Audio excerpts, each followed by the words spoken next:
자, 세 분 어서 오십시오. 반갑습니다. 네. 자, 오늘의 콘텐츠도 세 분이 힌트를 하나씩 주시면 좋을 것 같아요. 금은 금인데 반짝거리지 않는 금은? 금은 금인데 반짝거리지 않는 금. 그리고요. 요즘 제일 힘들죠. 품절 대란. 품절 대란.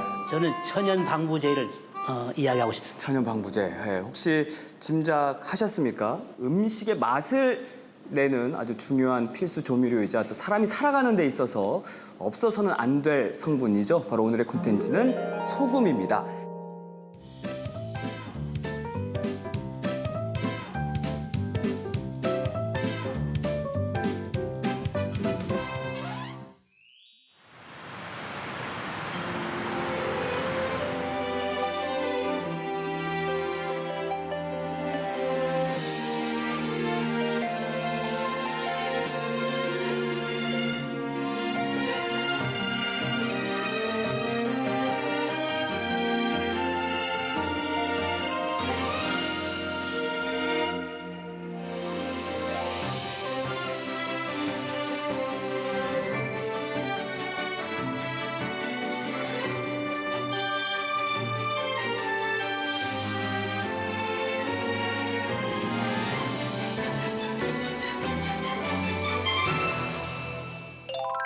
자, 오늘 콘텐츠가 소금인데 소금 하면은 염전이 있어야 되는 거잖아요. 근데 제주에 염전이 있나? 이렇게 궁금하시는 분들이 계실 것 같아요. 실제로 과거에 제주에서 그 소금을 만들었나요? 네, 그 역사 기록을 보면 1550년대쯤에 이 강녀 목사라는 사람이 이 소금 만드는 거를 시작했다 이런 기록도 나오고 그다음에 이제 1800년대 후반에 만들어진 고지도에도 그 염전이라는 표시가 나옵니다. 지금의 종달리라든가 그다음에 저쪽에 남원읍 태흥리 여기에 염전 표시가 되어 있고 1890년대 만들어진 지도인데 정의 지도 여기에 보면은 그 종달리하고 역돌리 옛날 심돌리 지금은 시흥리입니다.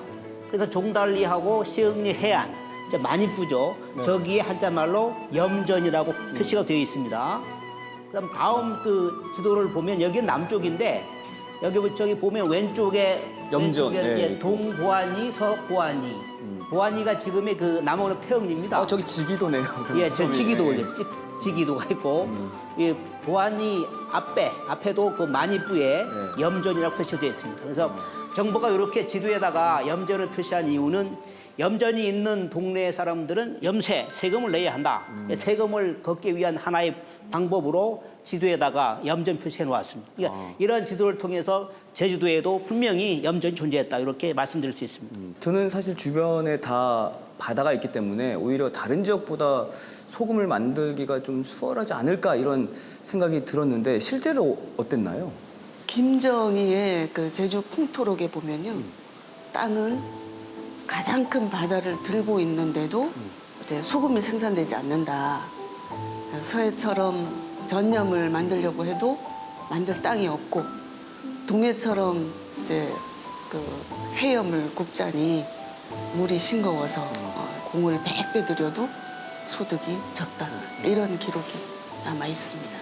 이원진의 탐라지에서도 이제 거의 하셨던 말씀하고 같은 이야기가 나오는데 또 제주도는 무쇠가 귀해서 어쨌든 소금을 얻기 위한 무쇠솥이 없어서 또 소금이 어렵다, 힘들다라고 기록이 돼 있는 것도 같아요. 그 제주 같은 경우는 환경 조건이 상당히 중요한데 원래 소금 만들려고 하면 그 비가 오는 날이 적어야 됩니다. 근데 제주는 이제 기후 관계상 비가 오는 날이 많고 그다음에 이제 육지 같은 경우는 이제 갯벌이 있어서 소금 만들기에 유리했거든요. 근데 여기는 또 갯벌이 없습니다.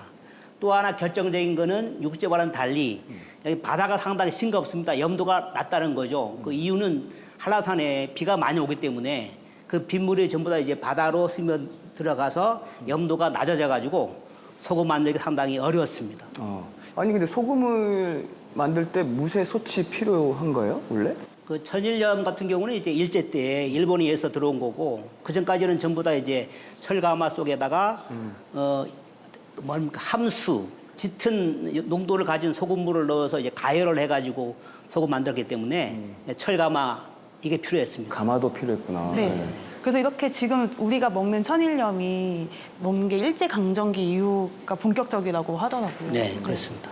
아까 기록에 보니까 소금을 굽는다라는 표현이 있던데 보통 그 염전에서 바닷물을 말려서 조리면 이제 소금이 만들어지는 거 아니에요?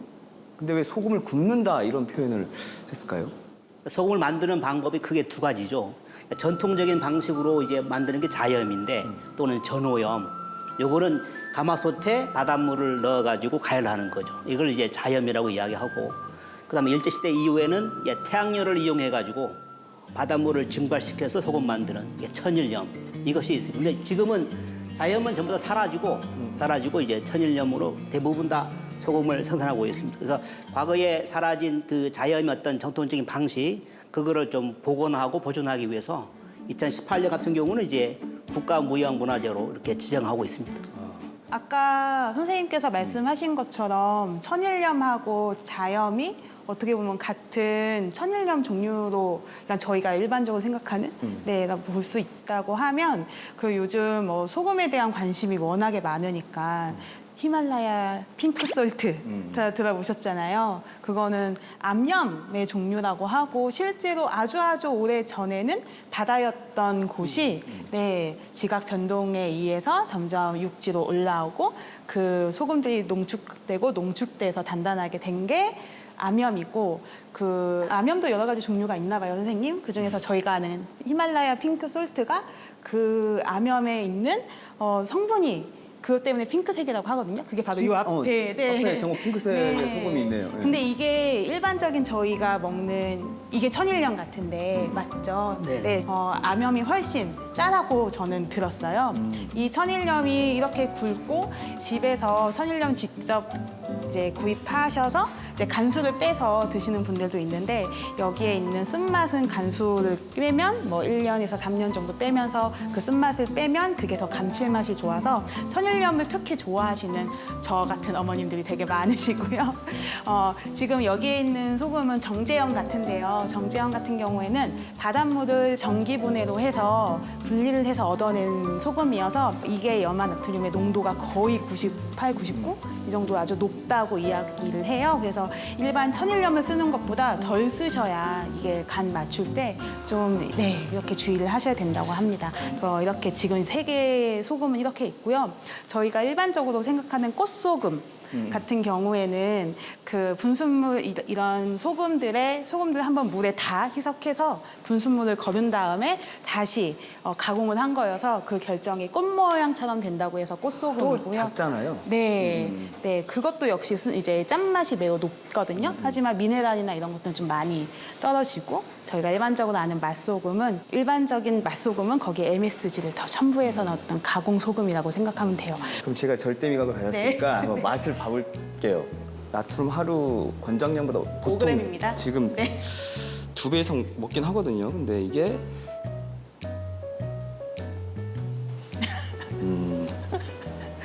짜네요. 이게 지금 어느 정도 짠맛이라고요? 천일염보다 이게 더 싼 거잖아요. 네, 천일염보다 짜다고 해요. 너무 많이 먹어서 조금. 미네랄이 많고요. 네.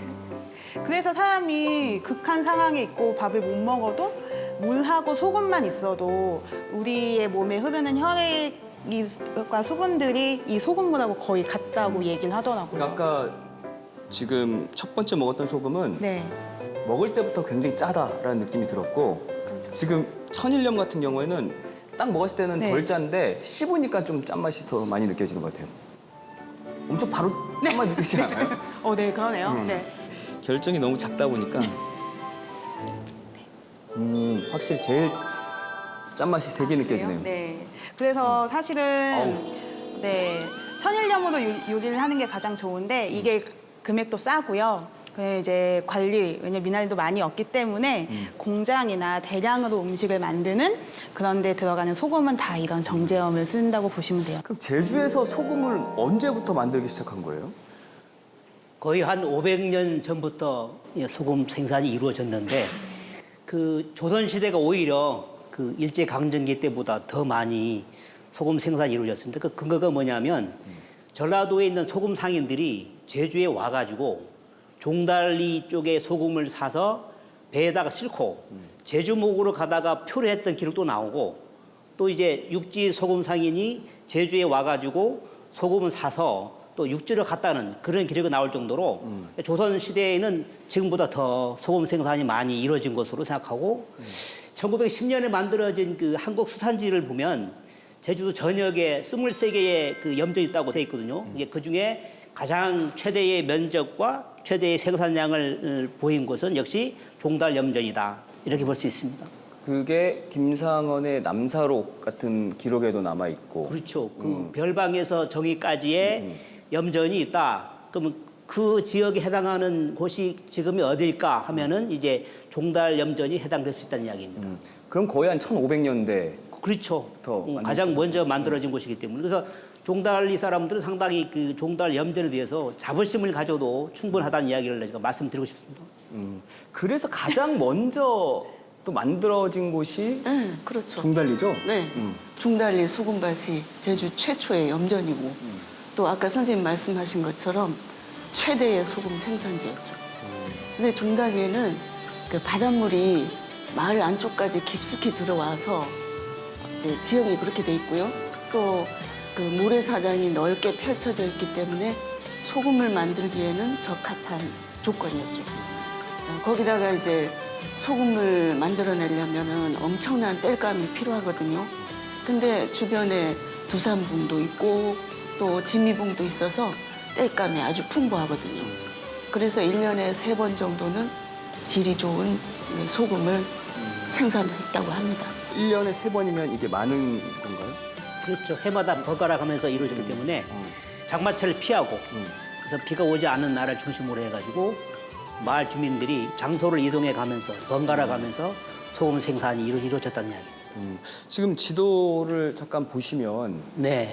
종달리 지형이 아까 말씀해 주신 것처럼 약간 물이 들어와서 빠지지 않게끔 딱 지금 바다가 돼 있네요. 그렇죠. 이 지도가 지금 1918년에 만들어진 지도인데 저기 취락 바로 앞까지 바닷물이 좀 들어온다는 이야기예요. 그러니까 밀물때가 되면 바닷물을 이렇게 운반하지 않더라도 바로 그 마을 안까지 바닷물 들어오기 때문에 저 물을 이용해 가지고 모래사장에 퍼 올려 가지고 소금 만들었다는 이야기입니다. 그럼 종달리에서는 뭐 어떤 방법으로 소금을 생산했어요? 뭐 특별한 도구 같은 게 있었나요? 그렇죠.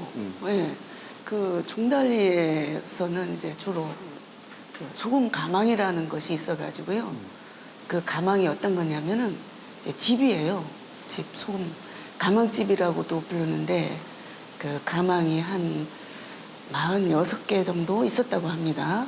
근데 그게 이제 개인 소유는 아니고 이제 여러 사람들이 이렇게 그룹을 짜가지고 소금을 가망집에서 만드는데 거기 소금 가마를 설치해 놓고 그 속에서 소금을 구워낸 거죠.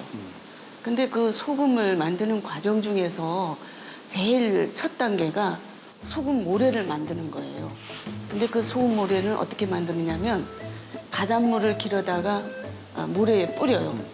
뿌려서 그 모래를 적셨다 말렸다 적셨다 말렸다 이거를 아주 여러 차례 반복을 하면 바닷물에 들어있던 그 염분이 이제 모래에 달라붙잖아요. 그러면은 그게 이제 반짝거리는 소금 모래가 되는 거예요. 그 다음에는 이 소금 모래에서 소금기를 분리하는 이제 과정이 있겠죠. 그 과정에서 염도가 높은 함수가 얻어지는 거예요. 그러면 그 함수를 이제 가마에 놓고서 불을 떼가지고 가열을 하면 수분은 증발하고 염분이 남잖아요. 그게 소금인 거죠. 그러면 그 과정마다 필요한 도구들이 있죠. 지금 사진이 예. 나오고 있는데, 그러니까 이제 처음에 뭐 모래를 갖다가 바닥에 펼치고 또 그걸 뭐 여러 번 작업을 하잖아요. 그럴 그렇죠. 때 뭐 저 서래라든지 예. 이걸 다 쓰는 거잖아요. 예. 그다음 이제 감에는 저게 이제 제주도 말로 가마솥을 가매라고 하잖아요. 그러면 저거는 이제 소금 가마죠. 그 밑에 불을 예. 근데 지펴서 이렇게 예. 끌어오르게 해야겠네요. 소금 가마인데 저게 모양이 특이하잖아요. 보통 가마솥 하면 동그란 것을 맞아요. 많이 생각을 하는데 저기 네모가 된 것은 둥근 것보다는 네모난 게 표면적이 넓잖아요. 그러니까 조금이라도 소금을 더 만들 수 있는 이점이 있죠. 그래서 아마 네모로 이제 제작을 했던 것 같습니다. 자, 지금 저 서슬이라는 도가 있는데 네. 서슬. 이름에서도 뭔가 짐작이 안 되고 네. 저는. 네. 아마 보신 적이 거의 없을 겁니다. 그러니까요. 아니 그렇게 저는 적게 봐주셔서 이런 감사합니다. 도구들을 아까 뭐 설에 같은 경우에는 본 것 같은데. 예. 저 가운데 있는 게 계란인가요? 네네네. 네. 왜 달걀이 그 염도를 측정하는 예, 그런 도구. 맞습니다. 네, 힌트 감사합니다. 네. 아 달걀로 왜 어떻게 염도를 측정해요? 보통 간장 염도를 측정할 때 보통 계란을 놓고 한 500원 정도 크기로 떠오르면 딱 잘 됐다라고 이렇게 염도를 측정하는 소금물은 거거든요. 밀도가 네. 높으니까 날계란을 띄우면 물에 뜹니다. 뜨면. 뜨면은 아 이거 소금 만들 단계가 됐구나 이렇게 판정하는 거죠. 이거 과학적이네요 어떻게 보면. 예, 저 서슬이라는 도구는요, 어떻게 보면 여과장치라고 할 수 있거든요.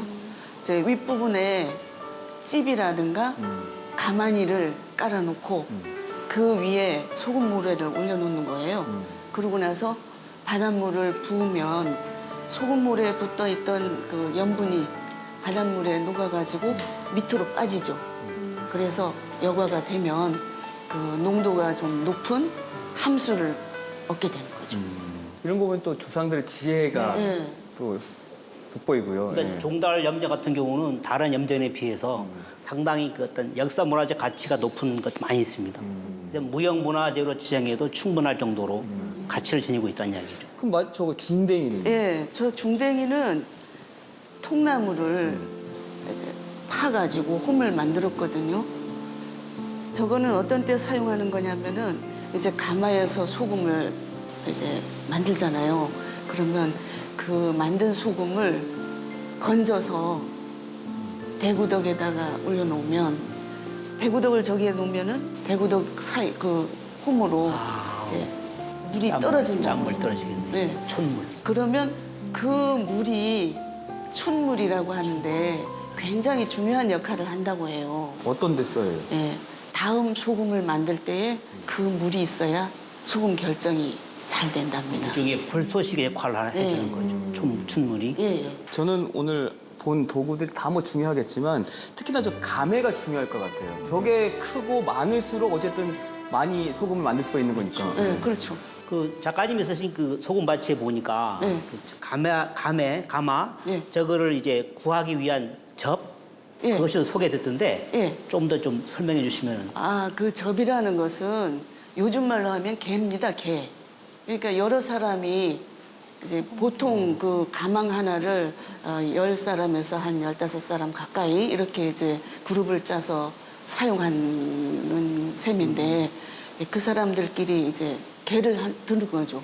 그래서 돈을 일정 금액을 이렇게 적립을 하면서 달달이 모았다가 가매가 쇠로 만들어진 거라 보니까 녹이 많이 슬잖아요. 그리고 이제 그게 낡아서 구멍이 생기기라도 하면 그것을 사와야 되는데 그 가매 가격이 아주 비싸니까 그렇게 개인으로는 할 수가 없고 이제 여러 사람이 이렇게 갯돈을 모아가지고 오늘날로 말하자면 갯돈을 모아서 구입을 했답니다. 그러니까 이제 그 당시에는 개가 아니라 접이었던 거죠. 그러면 종달리의 소금 생산은 이 가매 공동체에 의해서 이루어졌다고 말씀해도 되겠습니까? 그렇죠. 그 굉장히 공동체적인 요소가 많습니다. 그 가망 자체가 공동으로 사용하는 거고요. 또 아까 말씀처럼 이제 접을 이용해서 이제 공동 구매를 하고 또 소금을 팔러 다닐 때도 또 여럿이 또 이렇게. 예. 근데 그 종달리 소금을 이제 짊어지거나 아니면 소에 싣고서 마을마다 다니면서 소금 삽사, 소금 삽사, 종달리 소금 삽사 이렇게 하면서 다녔거든요. 그러면은 저 종달리는 한 번도 안 가본 사람도 종달리 하면 소금 바치다. 네, 그거는 알아요. 뭐 종달리만큼은 아니지만 그리고 대정에도 염전이 있잖아요. 뭐 여러 군데 있는데 뭐 대정에 있는 일괄이 이제 염전이 있었던 게 그래도 좀 알려진 게 서부 지역에서는 그래도 꽤 생산량이 있는 곳이기 때문에 그랬던 것 같아요. 최근에 보니까 마을 사업으로 마을 어르신들 분이 그 세대를 사셨기 때문에 그 마을의 염전을 이제 마을 사업으로 이제 시작한다라는 기사도 최근에 보기는 했었거든요. 그래서 뭐 동쪽보다 많지는 않지만 그래도 뭐 서쪽 중에서는 가장 이제 생산량이 많다라는 기록도 있었던 것 같아요. 네. 원래 그 날외 소금이라고 이야기하거든요. 날외란 말이 이제 옛날에 일괄이를 다른 말로 날외 이렇게 이야기를 했고, 그 날외 소금도 꽤 생산량은 서쪽이 있기 때문에 거기 또 비가 적게 오는 지역에서 생산량이 좀 많았습니다.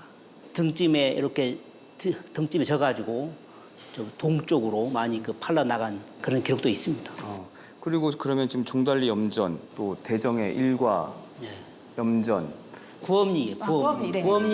구엄리는 일괄이하고 종달리와는 달리 소금 만드는 장소가 다릅니다. 그 구엄리 해안에는 모래 해안도 없고 뻘도 없습니다. 안반지대가 있죠. 지금 뭐 소금 빌레라고 불리어지는 그런 안반지대. 돌염전이네요. 돌염전이죠. 그러니까 안반지대에다가 바닷물을 퍼 올려가지고 증발시켜서 거기는 자연이 아니고 그러니까 뗄감 필요 없습니다. 안반지대에 바닷물을 올려가지고 증발시켜서 만들었기 때문에 그건 일종의 이제 천연점유를 할 수 있습니다. 근데 돌염전. 수거하기가 그만큼 어렵지 않을까요? 거기 한 800평 정도의 그 소금 비자가 있었는데 거기에 이제 구획이 다 나눠져 있습니다. 바위 표면의 경계를 따라가지고 그 진흙을 이용해서 경계를 쌓아가지고 그 경계 속으로 바닷물을 집어넣어서 증발시키고 그 다음에 좀 더 증발되면 또 다른 쪽으로 이동하면서 또 증발시키고 그렇게 해서 아주 그 함수가 만들어지면 그걸 또 이용해 가지고 이제 날씨가 맑은 날 또 증발시켜서 소금 만들었다는 이야기죠. 그럼 이 종달이나 대정보다는 생산량이 조금 적었겠네요. 그렇죠. 거기는 일단 안반지대를 이용했고 또 이제 날씨가 맑은 날만 이용했기 때문에 생산량도 종달리나 일괄이에 비해서는 작았다 이렇게 볼 수 있습니다. 그 비양도에도 염전이 있다는 기록이 있습니다. 1901년에 그 제주 목사가 만든 그 문서가 있는데 그 비양도 전세 구패 절목 이 문서에 보면 비양도에 정착한 사람들에게 염전 값으로 300냥을 징수했다 이런 내용이 나오거든요. 그 말은 그 염전을 해서 소금 만들었던 그 비양도 사람들에게 일종의 뭐 n분의 1로 이렇게 세금을 부과시켰는데 그게 300냥이다. 그러면 비양도에 과연 어디에 염전이 있었을까? 바로 그 비양도 바로 앞에 보면 지금 펄랑이라고 부르는 염습지가 있습니다. 이거 밀물때가 되면은 바닷물이 밑으로 들어와 가지고 차 오르거든요. 그때 그거를 이용해 가지고 소금을 만든 걸 생각됩니다. 그래서 지금 비양도에 펄랑들을 많이 보시는데 과거에는 펄랑에서 비양도 사람들이 소금을 만들었다. 그래서 제주 목사가 그 세금을 징수할 때 무려 300냥이나 세금을 부과했고 당시 그 비양도 사람들은 300냥을 마련하기 위해서 엄청나게 고생했다. 이렇게 말할 수 있습니다. 그 세 분의 이야기를 들어보면 제주 곳곳에 정말 크고 작은 염전들이 있었는데 지금은 뭐 흔적을 찾아보기 힘들어졌잖아요. 예, 그렇죠. 왜 사라졌다고 보세요? 1960년대 이후부터 이 남부 지방에서 생산된 천연염들이 대량으로 들어옵니다. 그것도 아주 질 좋고 값싼 그런 천연염들이 대량으로 들어와서 공급이 되다 보니까 우리 종달이나 또는 뭐 태흥이나 일괄이에서 생산되는 그 소금들은 쉽게 말하면 가격 경쟁에서 밀렸다는 이야기죠. 네. 그래서 이제 판매가 이루어지지 않다 보니까 서서히 소금 생산하는 걸 포기하게 됩니다. 그 결과 이제 염전이 제주의 생활사에서 사라지게 되는 결과를 가져온다는 이야기죠. 혹시 그래도 뭐 종달리에서라도 뭐 염전을 좀 복원하려고 좀 노력 같은 건 해갔을까요? 그런 노력이 있긴 있죠. 선조들이 생활 문화나 역사를 이제 알리려고 많이 노력을 하고 있습니다. 그래서 종달리에는 소금 체험실이 뭐 적지만 마련돼 있고요. 또 작년에 탐나 문화제 때는 그 소금 만드는 모습을 재현하기도 했습니다. 저 바닷물을 가열해가지고 그 소금 결정을 넣는 뭐 그런 정도의 체험을 할 수 있어요. 서래를 직접 쓴다거나 이런 건 예, 아니고. 그런 건 없고요. 그냥 실내에서 할 수 있는 그런 간단한 체험이죠. 이런 그 제주 소금에 대한 기억이 지금 점점 사라지고 있는 것 같아서 참 안타까운데 그런 그 소금 바치의 기억들이 있잖아요. 네. 그걸 이어가기 위해서 또 책도 직접 쓰셨죠. 아, 네. 네, 제가 이 소금밭이라는 이 책을 동화책을 썼습니다. 이제 이 책을 왜 썼냐면은 요즘은 육지분들이 제주도에 대해서 많이 알고 오세요. 마을에 오시는 분들도 종달리 하면 옛날에 소금했던 곳 정도는 알고 오시거든요. 근데 사실은 이제 종달리에서 태어나고 자란 저는 그 소금에 대해서 자세히 몰랐던 거죠. 그러니까 좀 부끄럽기도 하고요. 그래서 아 정말 늦었지만 이야기라도 남겨야 되겠다 이런 생각에서 이제 동화책을 쓰게 됐는데요. 우리 세대가 지나면 다음 세대는 더 모를 거 아니겠어요. 근데 이제 자료 조사도 좀 하고 또 종달리 어르신들한테 가서 인터뷰도 좀 하려고 누구를 찾아갈까 막 고심을 했는데 저희 언니 두 분이 좀 연세가 있으세요. 그래서 여쭤봤더니 의외로 잘하세요? 소금에 대해서 잘 아시고 생생하게 기억을 하시더라고요. 그래서 뭐 멀리 갈 것도 없고 그냥 언니들한테 들은 이야기를 이제 생각하면서 소금 체험실에 가가지고 제염 도구들을 살펴봤더니 장면이 좀 떠오르기도 하고 또 이야기가 술술 풀리더라고요. 그래서 저는 이런 걸 보면 제주 콘텐츠로 만들면 이 제주 소금에 대한 이야기가 더 많은 사람들의 공감도 되고 또 기억에 남을 것 같거든요. 어떻게 하면 제주 콘텐츠로 자리 잡을 수 있다고 생각하세요, 세 분? 제가 이제 구엄 쪽을 많이 지나다 보면 의외로 관광객분들이 그 돌염전에서 사진을 정말 많이 찍으시거든요. 관광 명소처럼 돼 있는데 정말 소금이 주제인데 정말 명소만으로 끝내는 게 좀 아깝다라는 생각이 들었는데 이제 제주의 어르신들이 이 소금을 가지고 먹었던 음식 문화도 같이 전달해 주는 것도 되게 가치 있겠다라는 생각이 들어요. 물론 소금이 없으면 아까 말씀하신 것 같아요. 충물. 그걸로도 소금이 없으면 그걸로도 음식을 할 때 썼다고도 이야기를 했었고 뭔가 소금을 교환할 때 뭐 제주 사람은 돈이 아니고 쌀이나 이런 걸로 교환을 많이 했으니까 이런 것들을 뭐 지금 관광객들이 뭐 구엄 돌염전에 많이 간다고 하면 그런 제주의 식문화를 알려줄 수 있는 재미있는 뭐 체험이나 음식이나 뭐 소금빵은 뭐 외래 음식이지만 제주도만의 소금이 뭐 사실 된장도 소금이 없으면 만들지 못하잖아요. 제주도 된장도 어떻게 보면은 제주도의 소금으로 만든 거니까 약간 그런 것들을 계속 보여줄 수 있는 거를 끊임없이 계속 보여줘야 사람들이 중요하고 우리가 잊으면 안 되는 거구나라는 생각을 할 것 같아요. 이 소금이라는 게 그러면 네. 어쨌든 예전부터 정말 우리 실생활에 있어서 굉장히 중요했던 성분이기도 했잖아요. 그렇죠. 없으면 안 되죠. 네. 그러니까 음식에도 뭐 다 들어갔던 거 아니에요? 음식에 거의 뭐 들어갔다고 봐도 무방하죠. 근데 뭐 소금 자체보다는 된장을 더 많이 했으니까. 근데 그 된장을 만드는 주 원료에 소금이 빠지면 또 안 됐으니까. 네, 제주도의 근간이 되는 된장을 만드는 중요한 주 재료인 소금도 되게 중요하다고 생각합니다. 제가 그 전남 신안군에 있는 섬 이름 중에 증도가 증도. 그 증도에 태평염전을 다녀왔거든요. 그게 이제 1953년부터 그러니까 피난민들이 이해가지고 그 만들어진 염전인데 이게 등록문화재로 지정되어 있고 가보니까 소금 박물관. 그래서 태평염전에서 누구에 의해서 어떻게 소금을 만들었는지 그게 전시가 되어 있습니다. 그러니까 소금 박물관 입장료가 있어요. 10,000원씩 내야 들어갈 수 있고 또 거기에 나오니까 그 소금 아이스크림. 저는 상당히 소금 아이스크림이 짠 줄로 알았거든요. 근데 그냥 아이스크림에다가 소금 가루를 뿌려가지고 살짝만 뿌려서. 뿌려가지고 소금 아이스크림 이렇게 판매하고 있었고 또 옆에 보니까 소금 동굴 천장에다가 소금 발라가지고 사람들이 좀 쉬어갈 수 있게끔 만든 시설. 다음 또 소금 카페도 있었습니다. 이것처럼 태평염전 같은 경우는 이제 소금 하나 가지고 박물관, 아이스크림, 카페, 동굴 이런 걸 종합적으로 운영하고 있거든요. 그러니까 이거를 우리 제주에도 가져올 필요가 있다. 그래서 특히 종달리 같은 경우 지금 소금 체험 시설을 만들어서 운영하고 있지만 이거는 조금 부족한 감이 있기 때문에 이걸 좀 더 확대해가지고 운영했으면 좋지 않을까 그런 생각해 봅니다. 종달리는 해안이 굉장히 풍경이 또 아름답죠. 또 산에 올라가면 더 좋습니다. 그러면 이제 그 지미봉 트레킹이나 또 바다에 가서 조개잡이 체험을 하거나 이런 것들을 이제 소금 체험과 연계를 시켜가지고 체험학습 프로그램을 개발한다면 좋지 않을까 싶기도 합니다. 맞아요.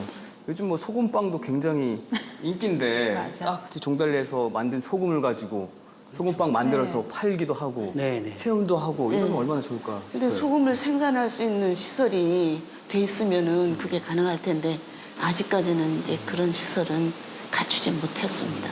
아니 아까 국가 무형 등록문화재로 네, 네. 지정된 것도 있었다고 하잖아요. 그쵸. 타지역 같은 경우.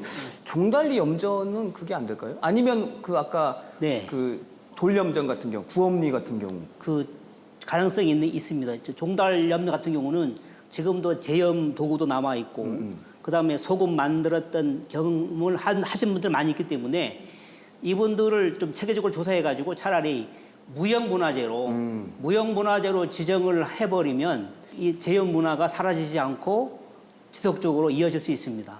다음에 이제 구엄리 같은 경우는 그 우리 소금 만들던 지대가 안반지대이기 때문에 안반지대는 개인 소유가 아니거든요.